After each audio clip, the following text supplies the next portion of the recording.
Take a look at developing right now on the peninsula. Hampton police on the scene of what they're calling an active barricade situation that's happening inside a gun shop. You're taking a live look right now at the scene around Superior Pawn and Gun. This is on West Mercury Boulevard. Police have shut down a large portion of this normally busy road around that scene. Police say it all started with the report of a burglary around 6:30 this morning. We're told the suspect was outside the business when officers arrived, but they went back inside when they saw officers approaching. Now, police quickly surrounded the building as a result and are still working to try and get that suspect back outside.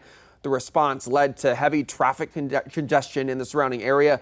Authorities are advising drivers to find alternate routes while this situation is resolved. We know Mercury Boulevard is closed between LaSalle Avenue and King Street, so a major thoroughfare there in Hampton. If you're planning on driving through there anytime soon, you're going to want to find a different route. Our crew says that's on the scene says officers have given somebody inside the shop a phone to help with communication.